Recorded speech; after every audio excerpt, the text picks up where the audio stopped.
નમસ્કાર। વડોદરા ભારતીય જનતા યુવા મોરચા વડોદરા જિલ્લા દ્વારા હેરિટેજ કન્ઝર્વેશન ઉપર જે 1 વર્ષ સુધી જે રિસર્ચ થયું જિલ્લામાં અને જિલ્લાના વિવિધ તાલુકાઓની જે હેરિટેજ પ્રોપર્ટી છે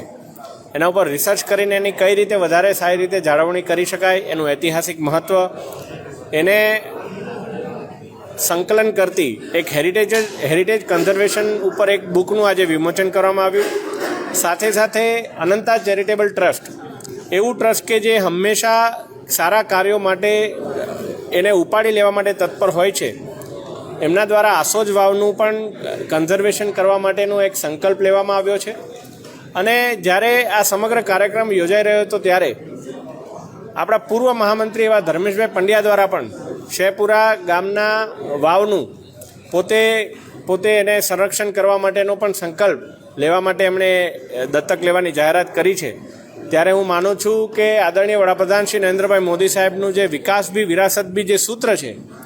એને સાર્થક કરતો ભારતીય જનતા પાર્ટીનો એક કાર્યકર્તા હંમેશા કઈ રીતે વધારે હેરિટેજ જાળવણીમાં પોતાનું યોગદાન આપી શકે એ માટે સતત ચિંતિત હોય છે। આ કાર્યક્રમ એ જિલ્લાના યશસ્વી અધ્યક્ષ શ્રી રસિકભાઈ પ્રજાપતિના અધ્યક્ષ સ્થાને યોજવામાં આવ્યો અને આદરણીય રસિકભાઈ અને સમગ્ર જિલ્લાની ટીમને હું ખૂબ અભિનંદન પાઠવું છું અને ખાસ કરી અને ભારતીય જનતા યુવા મોરચાના પ્રમુખ શ્રી દર્શિતભાઈ બ્રહ્મભટ્ટ અને એમની સમગ્ર ટીમને આ એક ભગીરથ કાર્ય બદલ હાર્દિક શુભકામનાઓ પાઠવું છું। આદરણીય વડાપ્રધાન નરેન્દ્રભાઈ મોદી જ્યારે ભારતના વિરાસતને પુનર્જીવિત કરવા અને વિશ્વ સમક્ષ મૂકવા માટે સતત પ્રયત્નશીલ હોય છે, ત્યારે ભારતીય જનતા યુવા મોરચા વતી નરેન્દ્રભાઈની આ યાત્રામાં અમે કઈ રીતે સહયોગી થઈ શકીએ એ વિચાર કરતાં આ પ્રોજેક્ટનો ઉદ્ભવ થયો, પ્રોજેક્ટ હેરિટેજ કન્ઝર્વેશન। આ પ્રોજેક્ટ અંતર્ગત વડોદરા જિલ્લાના કુલ 35 સ્થાનો જે ઐતિહાસિક તેમજ સાંસ્કૃતિક વારસો ધરાવે છે એવા સ્થાનોને આઈડેન્ટિફાઈ કરીને MS યુનિવર્સિટીના વિવિધ વિદ્યાર્થીઓને ઇન્ટર્ન તરીકે જોડીને તેના પર રિસર્ચ કરવામાં આવ્યું, ફિલ્ડ ટ્રીપ દ્વારા તેનું ડોક્યુમેન્ટેશન કરવામાં આવ્યું અને તેના ફેઝ 1ના ફલશ્રુતિના ભાગરૂપે આજે આ સાયલન્ટ સ્ટોન્સ વડોદરા એડિશનનું અમે લોન્ચ કરવા જઈ રહ્યા છીએ।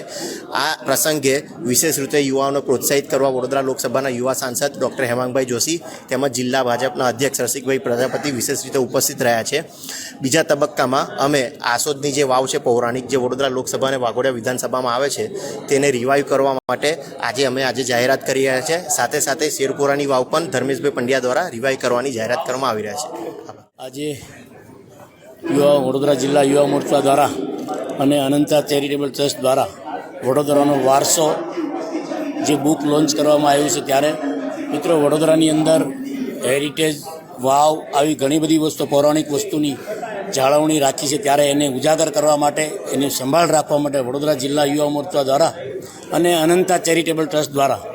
જે આ બુકની અંદર આપણી જે વડોદરાના વારસા જિલ્લાની અંદર પૌરાણિક જે વસ્તુ છે એની આની અંદર બધી માહિતી આપી છે અને વડોદરા જિલ્લા યુવા મોરચા દ્વારા આ બુકનું આજે લોન્ચન કરવામાં આવ્યું છે। એમાં અમારા લોકપ્રિય સાંસદ સન્માનીય હેમાંગભાઈ જોશી અને યુવા મોરચાના અધ્યક્ષ ભાઈ દર્શિતભાઈ બ્રહ્મભટ્ટ અને યુવા મોરચાની સમગ્ર ટીમ આજે ઉપસ્થિત રહી અને અનંતા ચેરિટેબલ ટ્રસ્ટના સૌ